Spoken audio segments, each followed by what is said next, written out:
বর্তমানে food delivery কাজের জন্য লাইট ট্রান্সপোর্ট লাইসেন্স জরুরি বলতে জরুরি, একবারে চাপ দিছে কোম্পানি।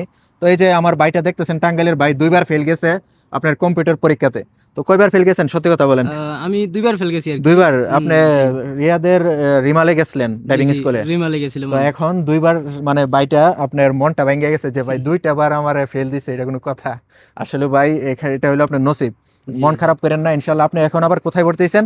এখন মুজাম্মিয়াতে ভর্তি হয়েছি আর কি আজকে মুজাম্মিয়াতে। গিয়ে। আমি যে জায়গাতে আপনার লাইসেন্সটা বাইর করছি, আল মুজাম্মিয়া, রিয়াদের বাইরে 40-50 কিলো দূরে। তো মুজাম্মিয়াতে ভর্তি হয়েছেন, ইনশাল্লাহ। আশা করি দোয়া করি ফাঁস হন। একটু মনের ভিতরে সাহস রাখবেন যে না ভাই, 2বার ফেল হয়েছে, কি হয়েছে, একবার না পারিলে দেখো শতবার। শতবার, তো জি। দেখো শতবার, শতবার দেখতে হবে, ট্রাই করতে হবে, দালাল ধরা যাবে না। জি, আপনি অবশ্যই। 2বার ফেল গেছেন, ইনশাল্লাহ 3বারের মাথায় ফাঁস হবেন, 4বারের মাথায় ফাঁস হবেন। কি বলেন প্রবাসী ভাইয়ের, একটু কমেন্ট করবেন। তো বাইটার জন্য দোয়া করবেন। আপনার নাম হলো নাজমুল। নাজমুল। উনি ফুড ডেলিভারি কাজের জন্য লাইট ট্রান্সপোর্ট লাইসেন্সটা করতেছে। আশা করি দোয়া রইল আপনার জন্য, বাইর করেন লাইসেন্সটা। এবং আপনার মা বাবার দিকে খেয়াল রাখবেন, পরিবার দিকে খেয়াল রাখবেন, ইনশাআল্লাহ। যেহেতু আসছেন। আপনার বয়স কত? আমার বয়স 18। 18? আচ্ছা আচ্ছা, দোয়া করবেন বাইটার জন্য।